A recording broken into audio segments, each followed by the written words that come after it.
Feeding billions of people is putting tremendous pressure on the planet. The emissions, biodiversity loss, and deforestation caused by our food systems are a major part of the problem. But together, we can change that. The UN Food Systems Summit is working towards a world in which our food systems protect and restore nature rather than tear it down. So, how do we get there? We worked with thousands of people from across the globe to identify promising solutions backed by evidence that have the power to transform. Now, it's time to act. We can incentivize sustainable agriculture by giving people the financial tools they need to do their work in ways that benefit the environment. We can develop a system that sets environmental standards to govern food trade. We can restore native plants along riverbanks around the world, reducing soil erosion and shielding water systems from farm runoff. We can innovate sustainable production solutions for nutritious aquatic foods. The diverse animals, plants, and microorganisms harvested from and grown in water that are essential to healthy diets. We can encourage a more sustainable livestock sector, which has a great potential to protect animal health, capture carbon, and improve the fertility of our soils. We can promote an inclusive model of conservation led by indigenous people who can share their ancestral knowledge of food systems. We can increase agricultural biodiversity by adopting production models that support people, the planet, and economic prosperity. We can implement new climate-smart innovations and techniques that improve the nutritional value and resilience of crops. We can develop an enhanced monitoring system to track progress in land restoration and to help build the business case for further investments. We have a long way to go, but these solutions and others like them have the power to deliver the future we want, a future where our food systems protect and restore our planet.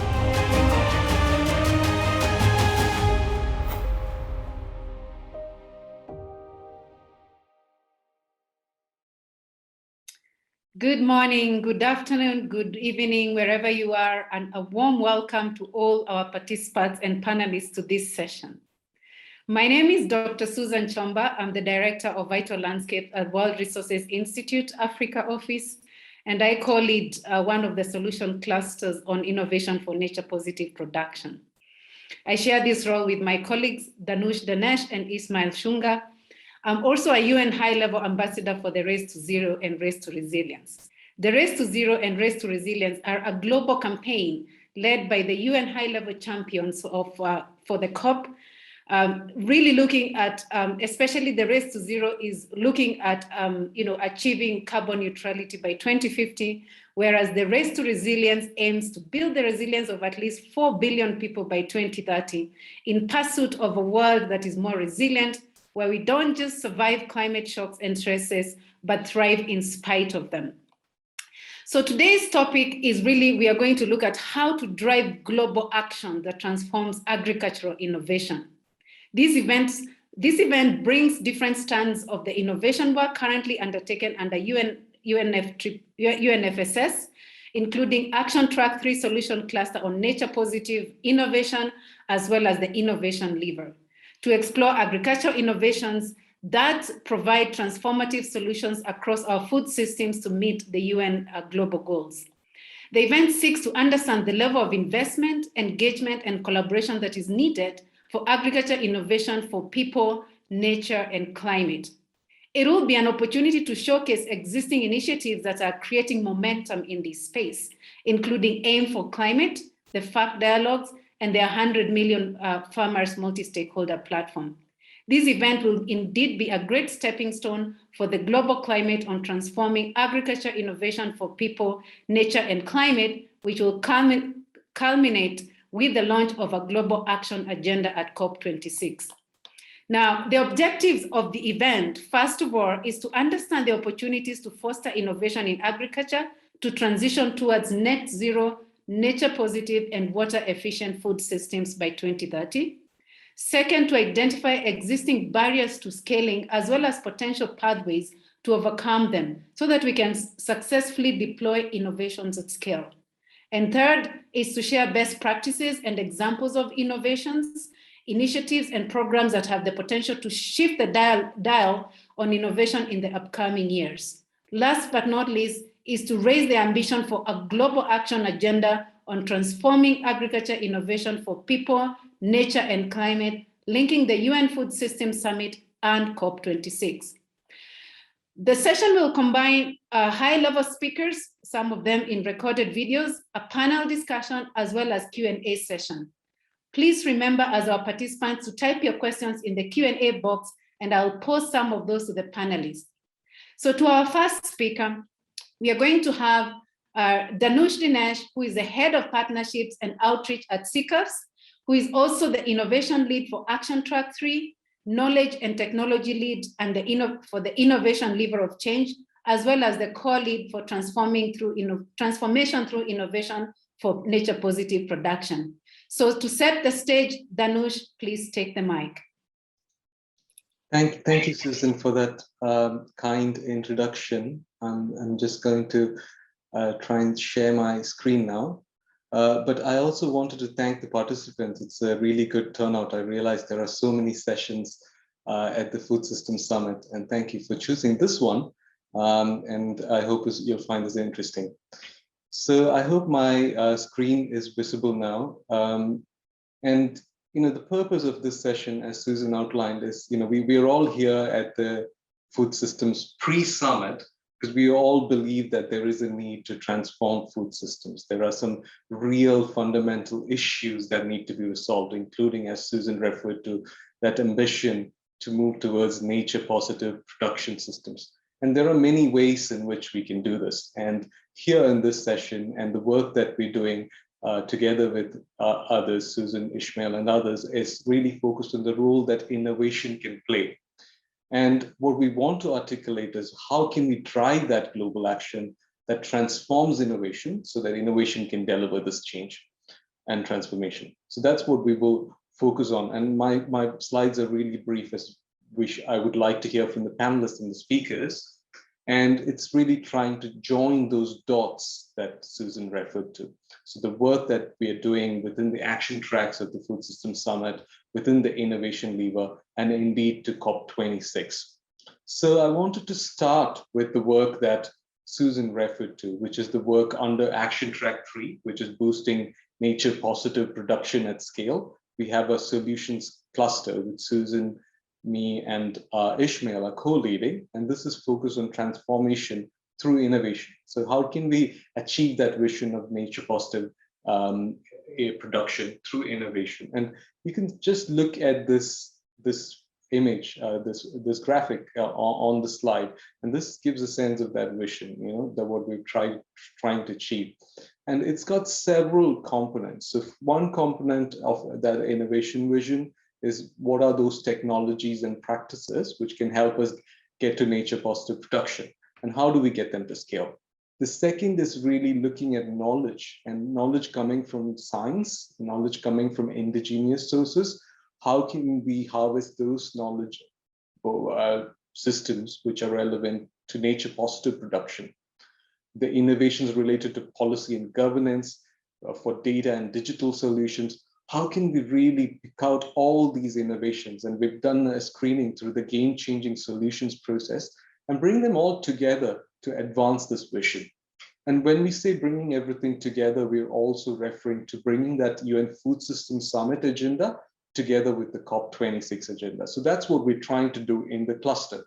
So this is a bit of crowding in of efforts together with the vision. And the next piece is crowding out. So we crowded in the ideas, how do we get to scale? So within the innovation lever, and you'll hear more from Lisa Sweet on this, we've been working together on this work on the 100 Million Farmers platform.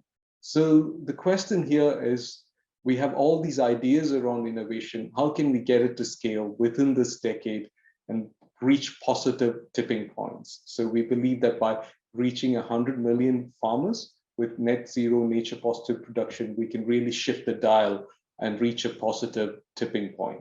So here we have a series of design sprints and consultations with stakeholders, and 3 things really come up to reach 100 million farmers. So one of these things is to accelerate the pace and scale of access and adoption of technologies and practices, which can help advance these goals. The second is to create a system of entrepreneurship.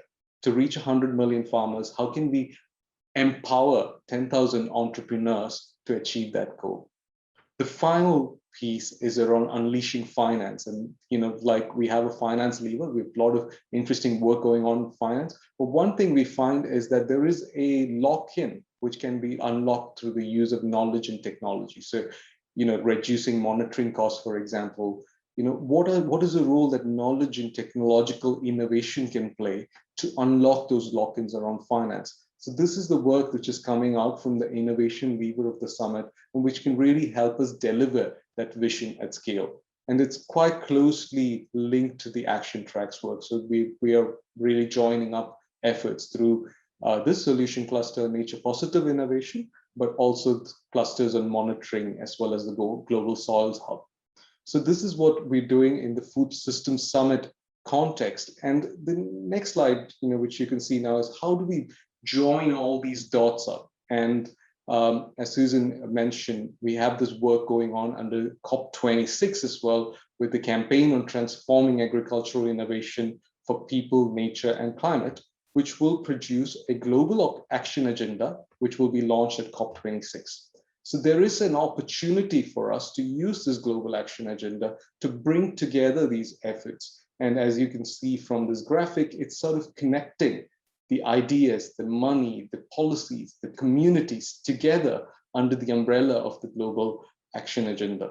And there are some things we want to do here. Firstly, it's to unlock, the level of investment, engagement, and collaboration that we need in innovation to reach nature positive production at scale. Linking these agendas around the Food Systems Summit and COP26, because climate and food, we need to address them together. And delivering benefits in doing so for people, for nature, and for climate. And while doing this, it's very important that perspective on inclusion, including diverse views and priorities into this process, which gets us to that global action agenda. And catalyzing leadership. We can have a perfect action agenda, but it's only being action if people are going to show leadership. And today you will hear from some people who are showing leadership, from Brazil, from Fernando Brazil, who are showing a lot of leadership in the fact dialogues, but also from countries, UAE, US, and the UK, who are making commitments and contributions to this action agenda. So there is an opportunity to link these agendas together and get to this vision. And I will just stop there and thank you. And you can find more about the COP campaign if you Google this. This is the name of the campaign. But also, I hope that was useful to connect the dots.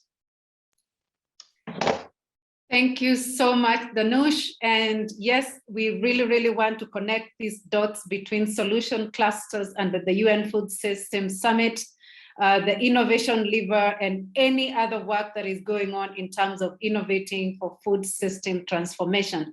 So thank you so much for that, setting the scene. And now we want to move to the next speakers who have recorded, high-level speakers who've recorded videos. And so we have 2 videos coming up. One from Dr. Jewel Brano, who's the Deputy Secretary of Agriculture, US Department of Agriculture, as well as Mariam Bint Mohammed, who's the Minister of State for Food and Water Security, United Arab Emirates. So we are going to listen to those 2 video presentations, and then we'll come back to the panel.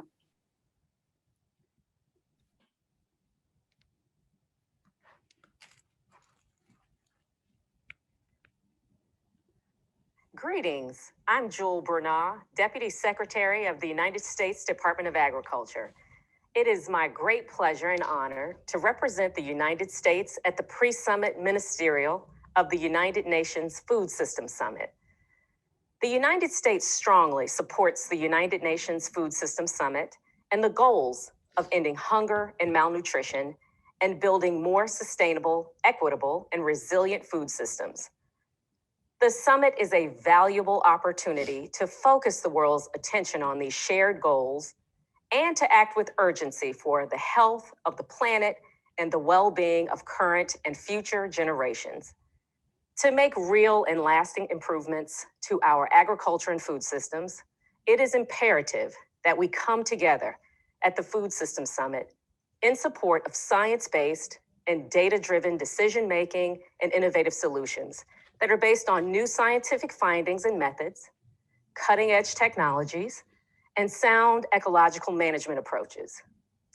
We are at a crossroads facing the tasks of ending global hunger, mitigating and adapting to climate change, and fighting an ongoing global pandemic. Together, we can do more, and agriculture must be a part of the solution.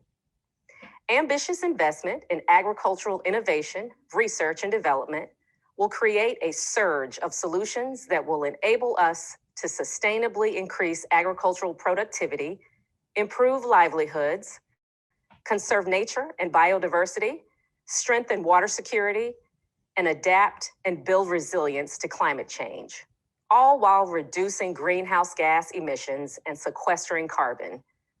The United States and our partners, the United Arab Emirates, invite countries to join us in delivering a quantum increase in agricultural innovation, research, and development to catalyze a wave of solutions.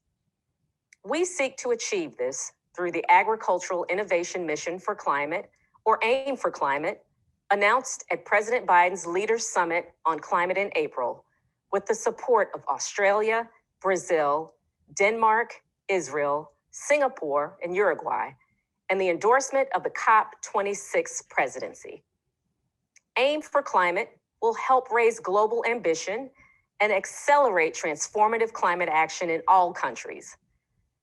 More than just a coalition of countries pledging resources, AIM for Climate will help countries, the private sector, research institutions, and others identify opportunities to develop and deploy new technologies, tools, and practices under a high-level, light-touch framework that allows each partner to bring their greatest strengths to the table. Our hope is that together, AIM for Climate partners will mobilize new investments targeted in the billions of dollars in climate-smart agricultural innovation, research, and development, and create incentives and mechanisms for maximizing the impact of those investments amid a changing climate. Diversity, gender equity, and inclusion are critical to the success of AIM for Climate, recognizing the wide range of participants necessary for success, including Indigenous peoples and farming communities. Each participant adds value. That's why the initiative draws on all knowledge, experiences, and cultures and embraces inclusive excellence. Highlighted as a key game changer of the UN Food Systems Summit, AIM also complements the United Kingdom's Transforming Agricultural Innovation for People, Nature, and Climate campaign of the COP26 presidency. AIM for Climate doesn't seek to duplicate the efforts of other initiatives and dialogues. AIM for Climate is a landmark initiative uniquely focused on increasing investment and enabling a novel dialogue between finance, agriculture, innovation, research, and development actors. It brings together country governments to focus on the opportunities for research, development, and deployment of agricultural technologies, tools, and practices, alongside partners from the academic community, private sector, NGOs, and foundations. It is a one-of-a-kind historic initiative, and I welcome all to join. We look forward to hearing your interest and engaging further on this innovation journey together. Thank you. Thank you so much. Excellencies, colleagues, greetings from the United Arab Emirates, and it is a pleasure to join you. I'm grateful to our organizers for focusing the pre-summit on food systems innovation as a tool for climate action. As all of us know from being in the sector, recent trends and long-term prospects are terrifying. We face massive temperature increases, extreme storms, floods, droughts, and shifting production seasons, among other threats to food production. At the same time, food systems are part of the climate problem, producing nearly a quarter of greenhouse gas emissions.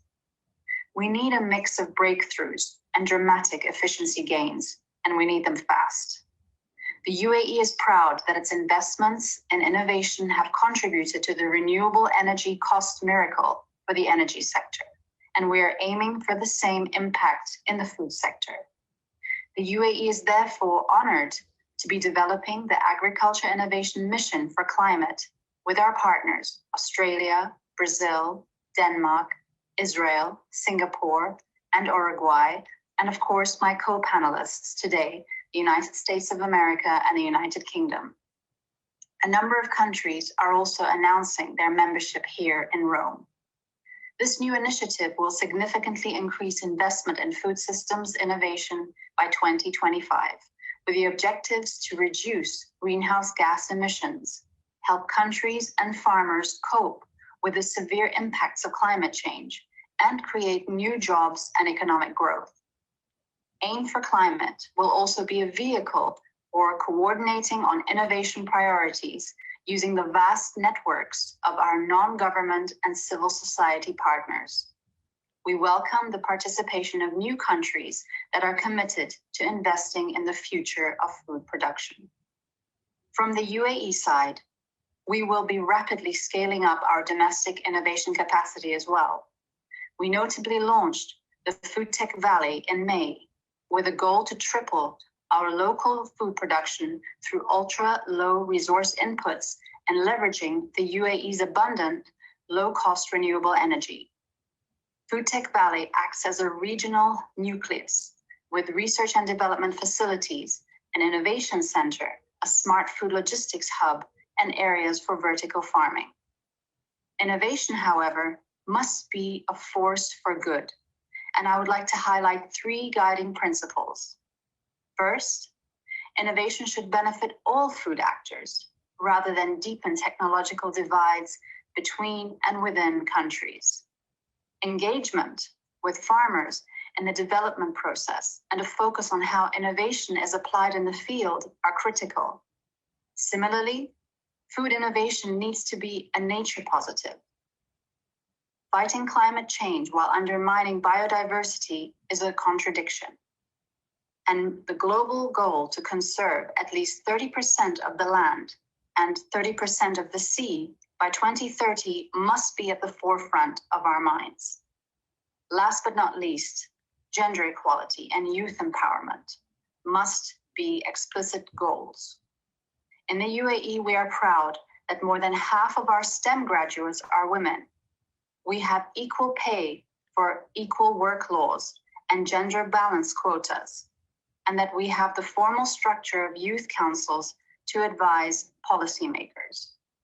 One of our highest priorities with food systems innovation is to involve our youth in the development and decision-making around new industries and subsectors and allow them to create our country's future jobs.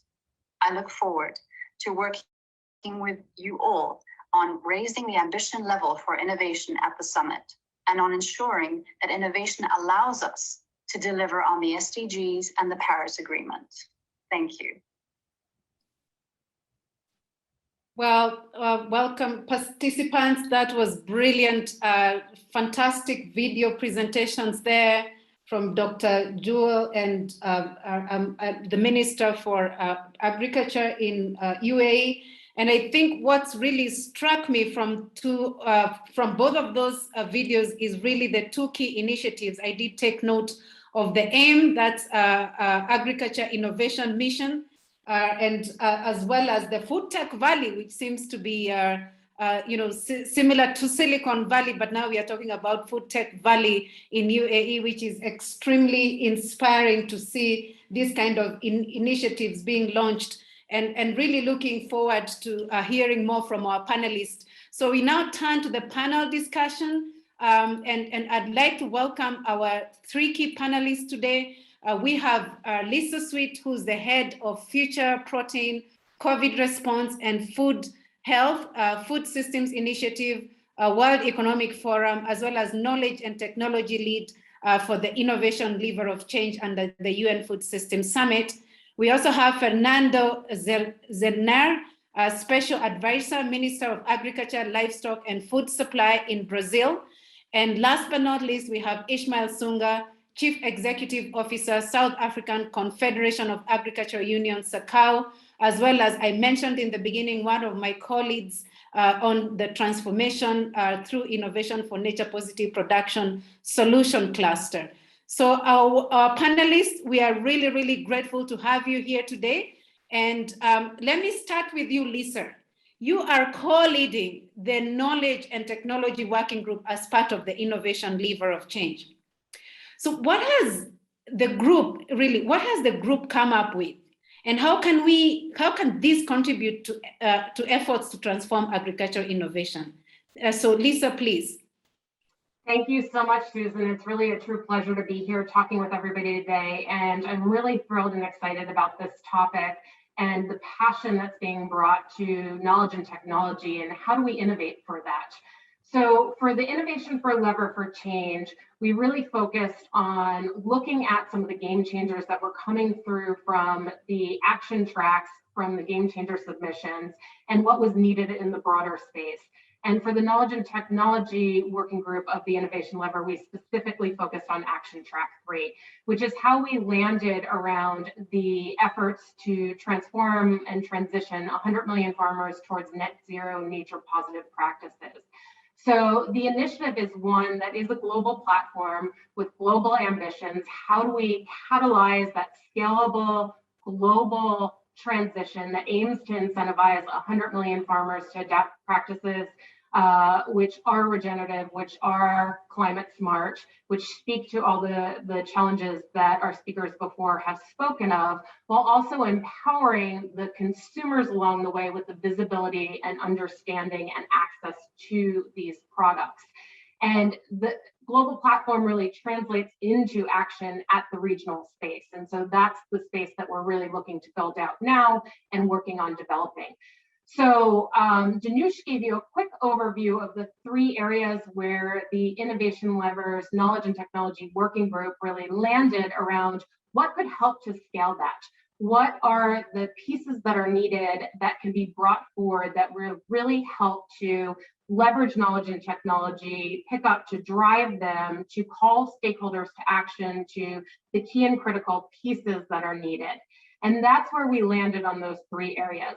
So first, how do we accelerate 10 times the pace and scale of farmer-centered ecosystems of knowledge and technology for net zero nature positive?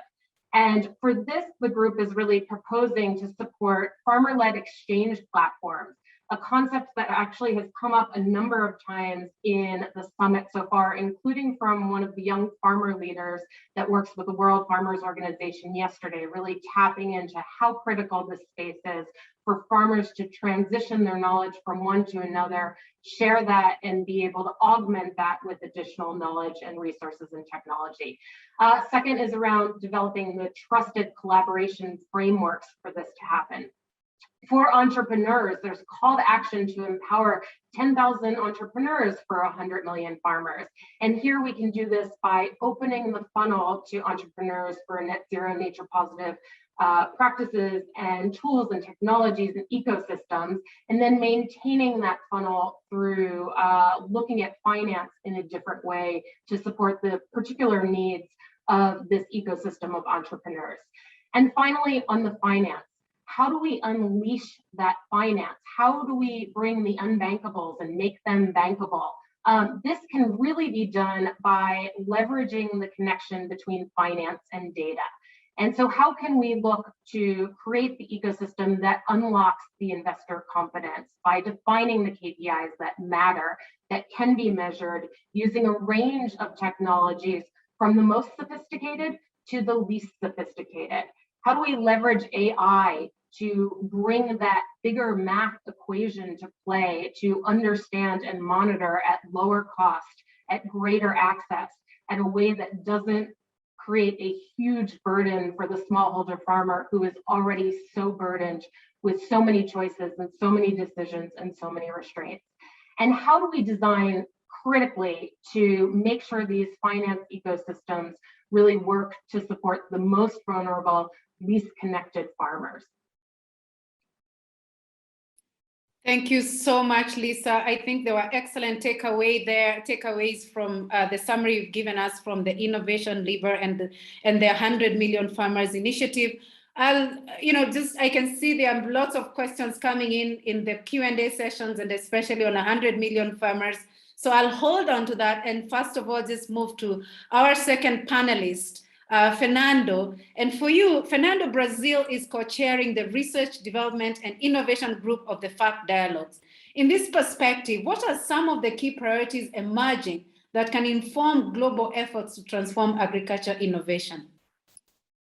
Thanks very much, Susan, and good morning, good afternoon, and good evening to everyone in Rome and around the world taking part in this event and in the Food Systems Pre-Summit. It's a pleasure to be here. So as you mentioned, Brazil is taking part in the FAC dialogue through our Ministry of Agriculture, and we're delighted to see that momentum is picking up in terms of realizing the urgency of moving from rhetoric to action. So we see science and innovation among the most important levers to push for more sustainable food systems that can deliver on the 3 pillars of sustainability in a balanced manner. So it's never too much to remind ourselves that food systems exist to provide food security first and foremost, that agriculture, despite its particular vulnerability to the effects of climate change, can be part of the solution in providing adaptation to and mitigation of those effects. So what we've been doing in the Research and Innovation Group is actually closely linked to some of the points Danush was making earlier in his presentation. We've been looking at ways in which we can catalyze efforts, not only to spur new agricultural research around the world, but also to disseminate it more efficiently to those who need it the most. So basically, especially the most vulnerable. So in other words, we need to democratize access to science. We need to democratize access to technology. We need to democratize sustainability, essentially. Looking at priorities, what we have identified so far are 3 main areas that have potential to galvanize some concrete action. So the first one is to accelerate deployment of existing technology. So we need to link those who have sustainable technologies to share with those who need them, and with those who have similar conditions and can actually intake these technologies. So we need to find ways to disseminate this technology, and we need to train farmers to do it. So without adequate technical assistance, just transferring technology won't be enough. Second, we need to enhance data and quality information to allow farmers to make better decisions. This includes connectivity, includes digitalization, but also data connection and monitoring, so we can adequately identify gaps, bottlenecks, and also efficiently target public policies to those who need them. And third, we also need to coordinate scientific research around the world, including public, private institutions, all sorts of partners. And I think here the Aim4C has real potential to move this, to kind of scale this coordination up and sort of look at finding a common set of priorities the world can focus on. So we need to find this agreed sort of set of objectives centered around the development of new technologies that can deliver, as I mentioned, on the 3 pillars of sustainability in a balanced manner. And in all these 3 areas, what we've seen is that there are already a number of successful initiatives out there. So it's not about reinventing the wheel, which is a challenge and an opportunity at the same time. It means we have to identify those initiatives out there that are most efficient, that are working well, and the ones that can be scaled up and amplified according to the specific needs of each country. But then for Brazil, the main issue we've identified so far, and I think Lisa mentioned this as well, is the issue of means of implementation, so finance. For countries like Brazil, for example, we have a lot of knowledge and technology to share. Brazil has undergone an incredible green revolution over the last 50 years with the development of technologies that are specifically adapted to our tropical climate, but we don't have the means to do this on the scale that is needed. So some of our productive practices could really revolutionize agriculture in some regions of the world where we have similar climate, similar natural characteristics, just as they have done in Brazil.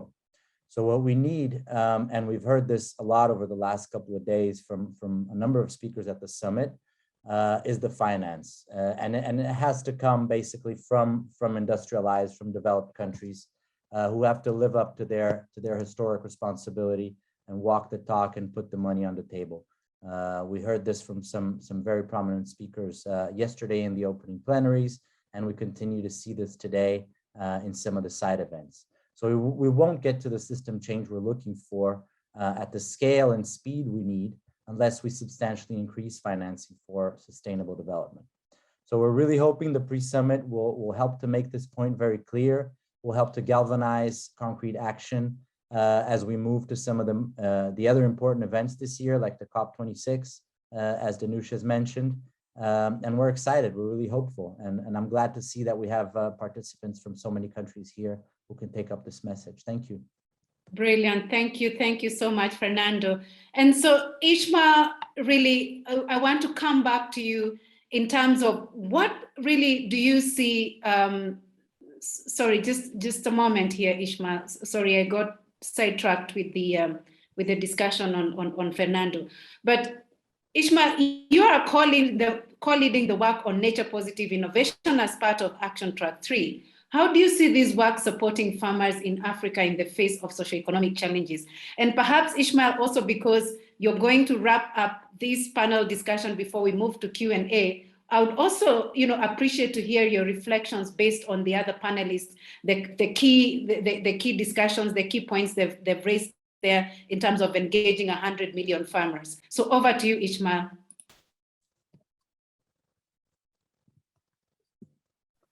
Thanks, Susan, and greetings, everyone.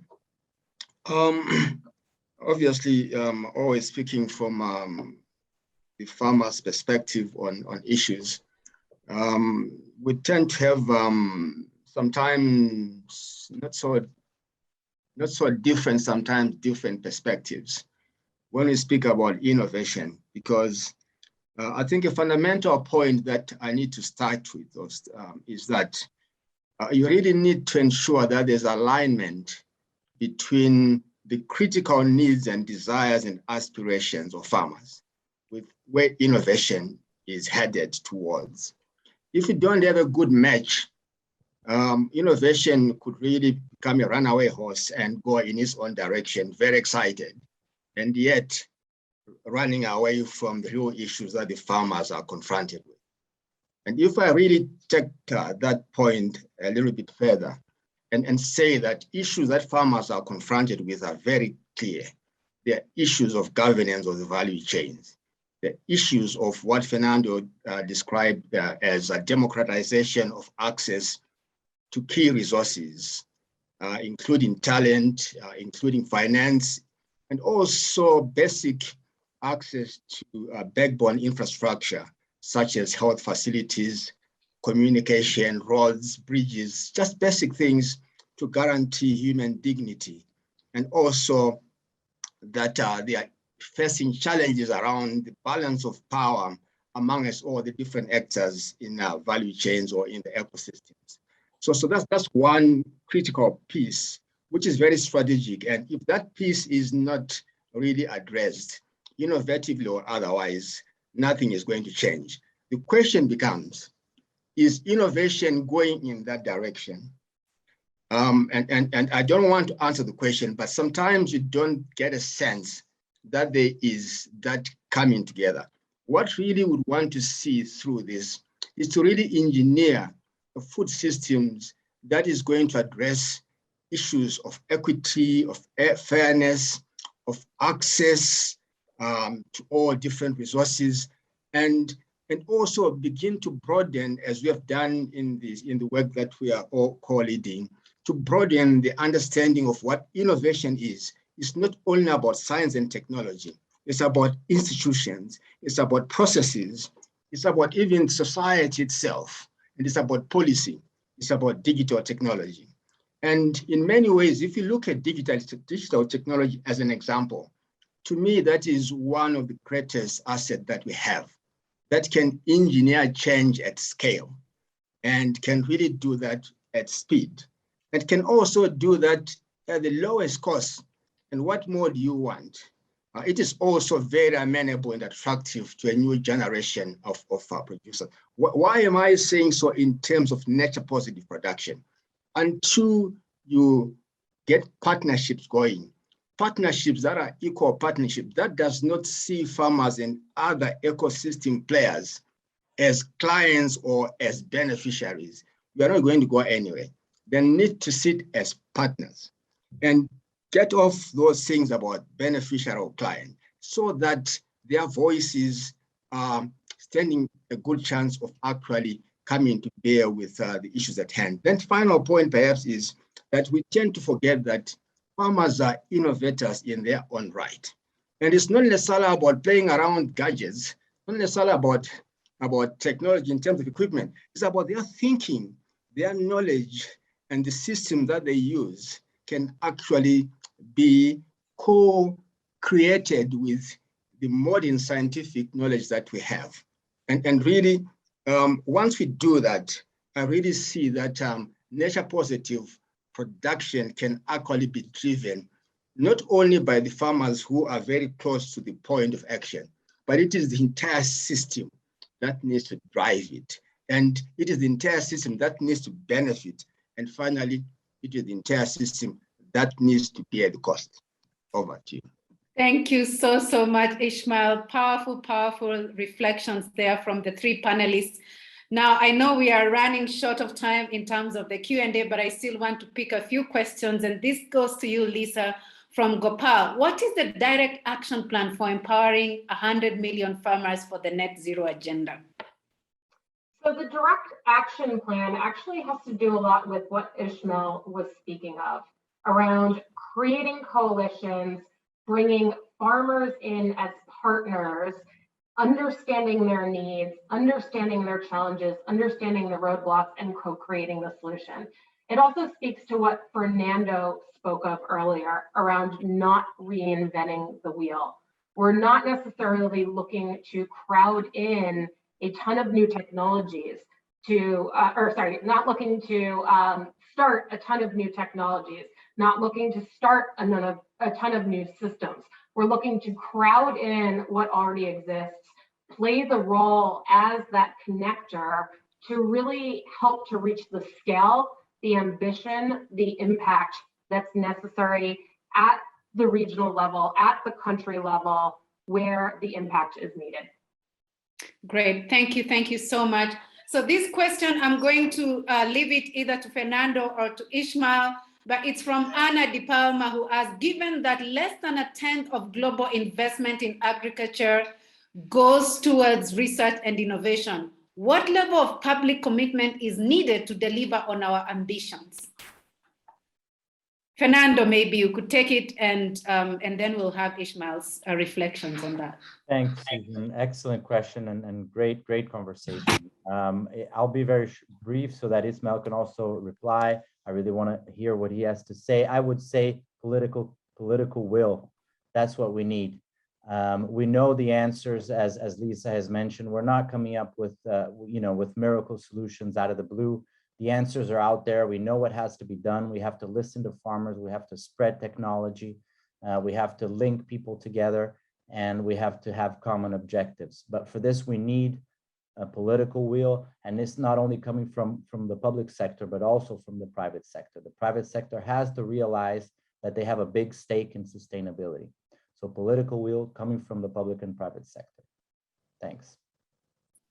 I entirely agree with what Fernando just said, but just to add that sometimes it's not so much about the percentage, it is about where it is directed at.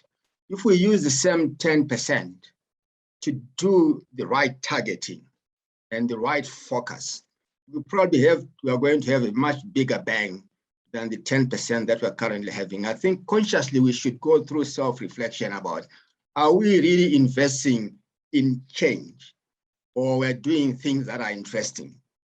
And I think it's a question that might not be fair to ask. But I always have some issues around that. Really, let's question ourselves whether we are directing things to where we can get the best change. If you look at digital technology, for instance, it has inherent capabilities for addressing a lot of the farmers' needs. For instance, its traceability element, it can trace power balances, it can trace value chain developments, it can trace the sharing of money in the system, but rarely is it put there. It is put somewhere else where it might be exciting for the researcher, but not necessarily solving the problem. So let's look at what is it that we are doing with the 10% before we increase it to 50. Because if we increase it to 50, we may actually be compounding the problem. Over. Thank you so much. And Ishmael, that reminds me that in our cluster, actually solution cluster, we've been discussing around that innovation can actually be a force for good or a force for bad. So let the 10% first be directed to the right kind of investment. So a quick one for you, Lisa, before we close this session, from Indra Klein. With regard to democratizing technology, what incentives are being considered to encourage patent holders to be more amenable, whether reducing licensing fees or creating tax incentives or whatever? What is being done in that area to democratize technology? What incentives are being put in place? I think this is a challenging one because the field is drastically different in different regions of the world.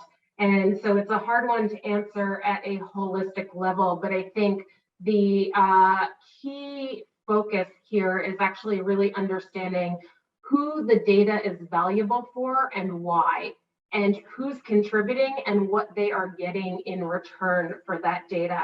And so setting up some fundamental principles as a starting point for understanding what are the levers for change, what are the barriers to be dropped that will really drive those incentives, is where you see a lot of the valuable activity going.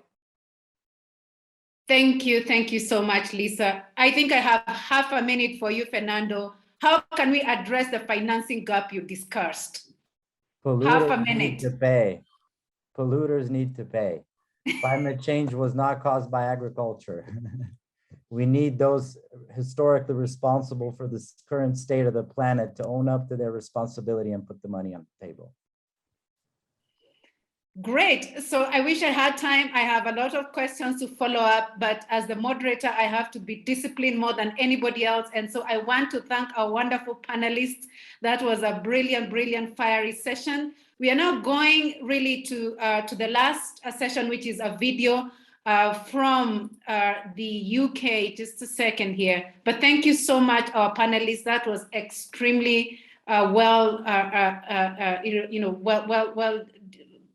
discussed session. So we have the final video from Victoria Prentice, who is the Under-Secretary of State for Environment, Food and Rural Affairs, UK.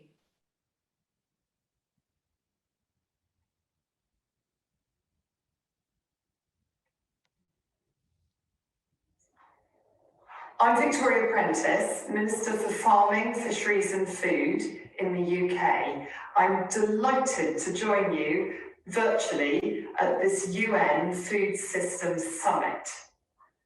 For us, raising global ambition on climate change and biodiversity loss is a real priority.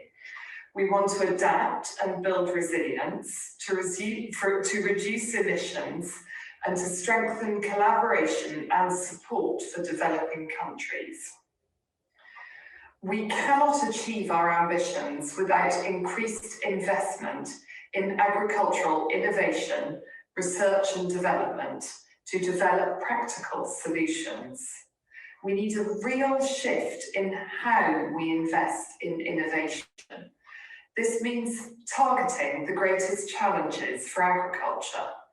We need farmers to develop solutions with us, focusing on technological solutions and linking finance to private and public sector partners that can move technologies from early stage research right through to deployment.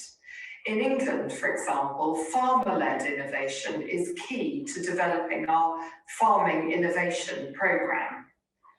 This pre-summit session is a stepping stone for our global campaign on transforming agricultural innovation for people, nature and climate, which will culminate with the launch of the Global Action Agenda on transforming agricultural innovation at COP26. A more resilient food future will rely on increases in agricultural innovation and research. With the Global Action Agenda, we aim to set out a vision and a common goal to drive a just rural transition, informed by the best evidence in innovation with solutions tailored to the unique contexts and challenges of farmers. The COP26 and Food Systems Summit processes enable us to identify the key areas for action, to unlock the levels of investment, engagement and collaboration that we need. But we must do more. We need to develop the new partnerships that bring donors, researchers, farmers and businesses together. Dr. Jewel Brunner mentioned the Agricultural Innovation Mission for Climate, supported by the United States and United Arab Emirates, and welcomed by the UK, which offers a tool to increase and accelerate agricultural innovation in alignment with our campaign. The Forest, Agriculture and Commodity Trade Dialogue, hosted by the UK, is another good example, with its dedicated working group on research and innovation led by Brazil. The FACT dialogue brings countries together to strengthen our research and innovation efforts to support sustainable productivity growth in agriculture. Other initiatives, such as the 100 Million Farmers platform, which aims to transition towards a net zero, nature-positive food system by 2030, will help incentivize farmers and empower consumers to place climate, nature, and resilience at the core of our food systems. In conclusion, 2021 is a critical year to bring food, nature, and climate agendas together. Connecting the UN Food Systems Summit and COP26 is essential to driving action in this space. We're very pleased as the UK to work with all of you on these very important issues. Wonderful. Thank you so much. And with those excellent closing remarks, I'd like to really thank the event host, CCAF's Foreign Commonwealth and Development Office, FCDO, the South African Confederation of Agricultural Unions, SACAU, the World Resources Institute, and the World Economic Forum, all our speakers, panelists, and audience for their participation. With this, we really, truly want to thank you for this excellent event, and we look forward to connecting in future events for UN Food Systems as we drive transformation for innovations in the food systems dialogues and onwards. Thank you so much, everybody, and have a great time. Bye-bye.